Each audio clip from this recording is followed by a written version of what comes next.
जय जय राम कृष्ण हरी। बोला पुंडलिक वरदे हरी विठ्ठल श्री ज्ञानदेव तुकाराम। पंढरीनाथ भगवान की जय।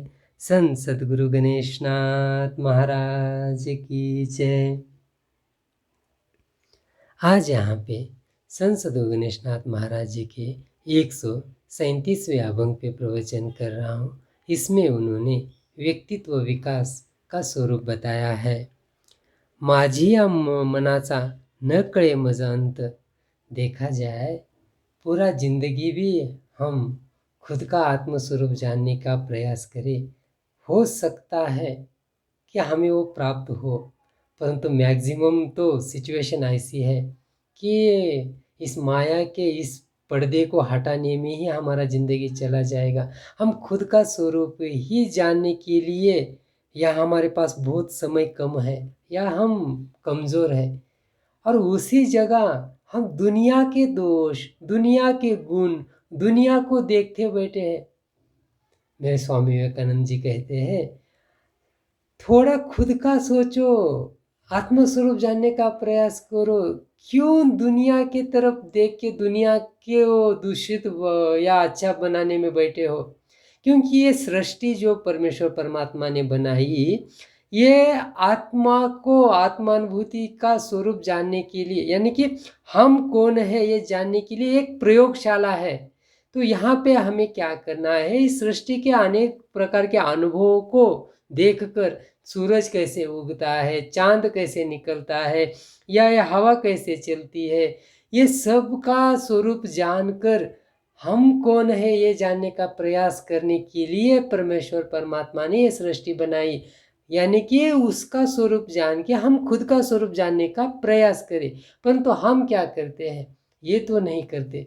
क्या करते हैं, माझिया मनीचा न कळे मज अंत, काय सांगू मात अनेकाची। हम दूसरों के गुण दोष निकालने में बैठते हैं। तो हमारा खुद का व्यक्तित्व विकास कैसे होगा? अगर हम प्रयास करेंगे खुद को आत्मोन्नति करने के लिए, खुद को एक स्टेज ऊपर लाने के लिए, तो हम खुद बढ़ेंगे। वो तो हम नहीं करेंगे। हम दूसरों को अगर नाम रखेंगे, दूसरा ने ऐसे किया वैसे किया, उसके कारण मेरे ज़िंदगी में ऐसे हुआ, ऐसे समझ के बैठ जाएंगे, तो हम जिंदगी में कुछ भी हासिल नहीं करेंगे। रोते रोते इस जगत में आए थे, रोते रोते मर जाएंगे। परंतु मेरे कबीर जी कहते हैं कि मैं तो रोते आया था, जब मैं पैदा हुआ तब ये सब दुनिया हंसती थी और मैं रोता था। अब ये दुनिया रोएगी और मैं हंसते हुए जाऊंगा। अगर ऐसा जिंदगी हमें जीना, मतलब अंत हमारा देखना है खुद का, तो हमें जिंदगी भर खुद के विकास के लिए, आत्म विकास के लिए प्रयास करना पड़ेगा। और जिस समय हमें खुद का आत्मस्वरूप पता चलेगा, ऑटोमेटिक वो दिया प्रकाशित होगा, और उस प्रकाश स्वरूप में ये दुनिया खुद को भी जान पाएगी। और उस प्रकाश में बाद में ऐसे कितने सारे लोग वो वैसा प्रकाश प्राप्त करने के लिए प्रयत्नशील रहेंगे। तब वो आपको कुछ बताने की ज़रूरत नहीं है। एक फूल को बताना नहीं पड़ता कि मैं खिल गया, अब मेरा देखो सुगंध सब ले लो, ऐसा उसको प्रचार प्रसार करने की ज़रूरत नहीं। ऑटोमेटिक उसका सुगंध उस वातावरण में फैल जाता है। वैसे ही अगर हमने खुद का आत्मस्वरूप जाना, तब हमें दुनिया को बताने की ज़रूरत ही नहीं। देखो मेरा व्यक्तित्व कितना श्रेष्ठ है, देखो मैं कितना महान आत्मा हूँ, वो ऑटोमेटिक दुनिया को पता चलता है। सूरज जब उगता है तब अंधेरा ऑटोमेटिक चला जाता है, या सूरज उगने के बाद बताना नहीं पड़ता कि दिन हुआ है या दिन शुरुआत हो गई, वो ऑटोमेटिक दुनिया को पता चलता है। वैसे हमारा आत्मस्वरूप प्रकट होने से सबको ऑटोमेटिक पता चलेगा। इसलिए खुद का स्वरूप जानने का प्रयास करो। व्यक्तित्व विकास बहुत इम्पॉर्टंट है। शुद्ध नाही मन, मा करू काय करू साधन, कैसे उद्धरण करसी देवा। मूलतः हमारा ये अंतकरण ही दूषित है। अगर ऐसे दूषित अंतकरण से हम दुनिया को देखेंगे तो दुनिया हमें दूषित ही लगेगी। तो हमें क्या करना है, जो अंतकरण दोषयुक्त है उस दोषों को निकाल के वहाँ अच्छे गुणों का ठिकाना बनाना है। यानी कि दया, क्षमा, शांति, प्रेम, करुणा और जो कुछ भी हमें ज़िंदगी में अच्छा बनाने के लिए मतलब ज़रूरी है, वो सभी अच्छे गुणों का स्वीकार करना है। अगर ऐसा करेंगे तभी हम एक स्टेज ऊपर जाएंगे। अगर खुद के गुण दोष जानने के बजाय हम लोगों के गुण दोष बताते बैठेंगे, उसमें कुछ भी हमें प्राप्त नहीं होगा। क्योंकि अगर देखिए, हमारी दृष्टि दूषित है, अगर उस दूषित दृष्टि से हम दुनिया को देखेंगे तो दुनिया भी दूषित ही दिखेगी। जैसे कि एक ब्लैक चश्मा पहनने से दुनिया काली दिखती है, एक रेड चश्मा पहनने से दुनिया लाल दिखती है। तो वैसे ही हमारे अंतःकरण में जैसी भावना है, जैसी इच्छा है, जैसा स्वरूप है, वैसे ही बाह्य जगत दिखेगा। अगर हम मूलतः वो आत्म सुख में तल्लीन है, संतुष्ट है, समाधानी है, प्रेम युक्त है, तो दुनिया भी हमें प्रेममय दिखेगी, दुनिया हमें कृष्णमय दिखेगी। मूलतः हमारे अंतःकरण में वो कृष्ण का स्वरूप रहना है। अगर हमारे अंतःकरण में शैतान रहता है तो दुनिया में हर कोई हमें शैतान दिखेगा।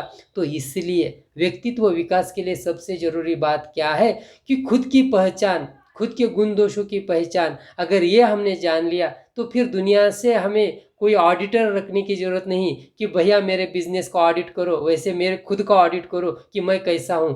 कोई ज़रूरत नहीं दुनिया से जानने की, हमें खुद ही खुद की पहचान करने का प्रयास करना है।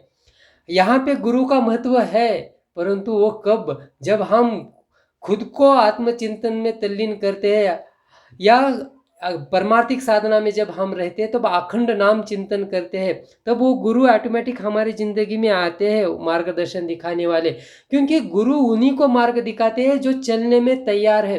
अगर हम चलने वाले ही नहीं, हम खुद के गुणदोष ही नहीं जानते, हम उस आत्मविकास के लिए प्रयत्नशील ही नहीं है, तो ऐसे आलसी शिष्य को कौन गुरु प्राप्त होगा? कोई भी प्राप्त नहीं होगा। इसलिए गुरु का महत्व तो उसके बाद आता है जब हम खुद को जानते हैं। पहले हमें खुद को जानना है, कैसे उद्धरण करसी देवा।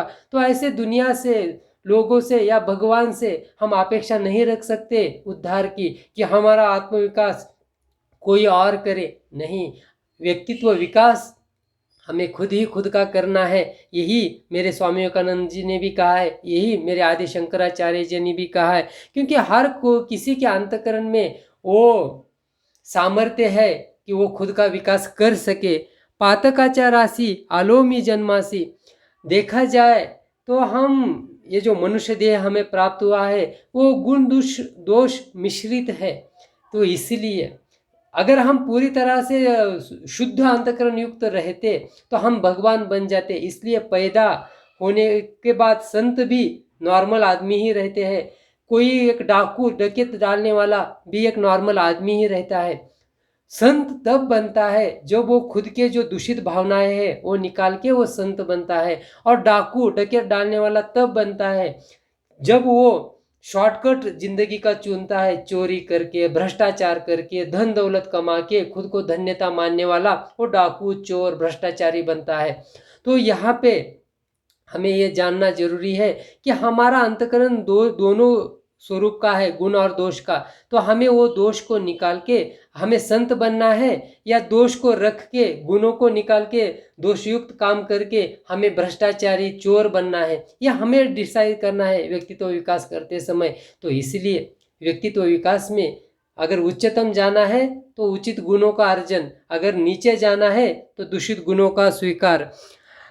कैसे उद्धरसी सदगुरुनाथा, फिर वहाँ सदगुरु भी हमें मदद कर नहीं करेंगे। क्यों करेंगे सदगुरु मदद? उनकी बात ही नहीं हमने मानी। उन्होंने कहा था कि जो पर स्त्री रहती है उसको माता समान मानो। अगर हमने अंतःकरण में दूसरे स्त्री के प्रति दूषित भावना रखी, व्यभिचार की भावना रखी, तो कैसे हमारा उद्धार होगा? आजकल तो लोगों ने उसको फैशन बना दिया।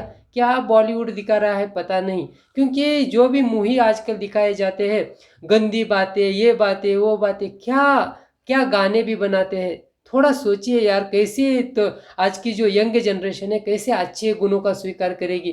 क्योंकि हर एक एडवर्टाइज में, हर एक मूवी में, हर एक सॉन्ग में हमें गलत दिखाया जाता है। कहा जाता है कि बॉयफ्रेंड गर्लफ्रेंड रखो, यही एक सही रास्ता है। मतलब एक फैशन बना दिया हमने दुर्विचारों को, दूषित भावनाओं को। ऐसे कैसे आत्म उद्धार होगा, ऐसे कैसे हम व्यक्तित्व विकास प्राप्त कर पाएंगे? नहीं कर पाएंगे। हमें तो वो सब गंदी बातें दूर करना था, हमने उन्हीं गंदी बातों का गाना बना के हम गाने लगे। क्या बात है यार ये!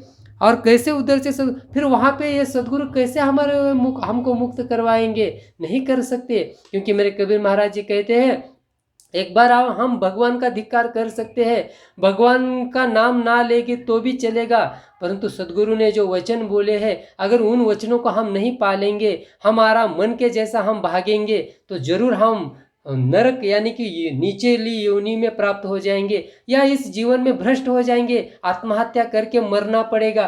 थोड़ा सोचिए, ये दूर नहीं है समय। ये तरुण पीढ़ी, ये यंग जनरेशन जिस मार्ग पे चल रही है, ये ज़्यादा दिन जीने वाले नहीं है ऐसे मार्ग पे चल के। इसलिए हर किसी को वो आत्मोन्नति, वो व्यक्तित्व विकास करने के लिए प्रयासशील रहना है। संत साधु महात्माओं के विचारों का स्वीकार करना है, ना कि ऐसे गंदी गाने, गंदे सॉन्ग हमें मुख में लाना है। इससे क्या होगा? हम भ्रष्ट हो जाएंगे। अगणित माझा दोषा नहीं गणना, भार नारायण जालो तुझ। अगर हम ऐसे ही दुष्युक्त अंतकरण से जिएंगे तो हम बर्बाद हो जाएंगे। इसलिए क्या करना है? सदगुरु के चरणों में, भगवान के चरणों में समर्पित होके, यहाँ कोई भगवान परमात्मा शुरू की अवस्था में मूर्ति पूजा, शुरू की अवस्था में तीर्थाटन करना जरूरी है, क्योंकि शास्त्रों ने भी बताया है, और वहाँ पे समर्पित होना। क्योंकि कुछ लोग क्या कहते हैं कि पत्थर में कहाँ भगवान होता है क्या, ये होता है क्या, वो होता है क्या, परंतु हम भगवान का ये निर्विकार निराकार स्वरूप नहीं जान सकते। इसलिए शुरू के समय ये जो यंग जनरेशन है, उनको हमें बताना पड़ेगा कि ये जो चित्र है, ये जो मूर्ति है, यही एक भगवान का स्वरूप है। वहाँ से ध्यान धारणा के लिए शुरू करो, उस स्वरूप का अंतकरण में उतारो। पहली अवस्था तीर्थाटन, दूसरी अवस्था मूर्ति पूजा, तीसरी अवस्था ध्यान धारणा करो, और चौथी अवस्था सहज अवस्था को प्राप्त हो। तब हमें पता चलेगा कि हमारा आत्मिक स्वरूप, हमारा व्यक्तित्व विकास क्या है। और ऐसा करने से ही ये दूषित भावनाओं से हम दूर होंगे। नहीं तो अगर हम जो हीरो 4-4 गर्लफ्रेंड रखता है, 10-10 गर्लफ्रेंड रखता है, ऐसे हीरो के फोटो अगर हम घर में रखेंगे, उनको हम आदर्श मानेंगे, तो हम कैसे व्यक्तित्व विकास कर पाएंगे? नहीं कर पाएंगे। तो उस हीरो के फोटो के जगह अगर मेरे भगवान कृष्ण परमात्मा का फोटो लगाया तो क्या गलत है? अगर उनका स्वरूप देख के हम उनके जैसे, मतलब धर्म के नीति न्याय के आचरण करेंगे, राम प्रभु के जैसा आचरण करेंगे। एक्चुअली यहाँ पे कृष्ण परमात्मा का भी, ये जो बॉलीवुड मूवी दिखाते हैं, उसमें कृष्ण परमात्मा के भी नाम पे गलत सॉन्ग बनाए उन्होंने, राधा को सेक्सी बना दिया। क्या यार, राधा का स्वरूप उन्होंने जाना ही नहीं। हमारा भक्त लोगों का वो सबसे उच्चतम स्थान है मेरी राधा माता, मेरे भगवान, सॉरी, मेरे भक्त शिरोमणि हनुमान जी। इन लोगों ने कुछ भी बना दिया। राधा कृष्ण के रास लीला को इन्होंने व्यभिचार बना दिया।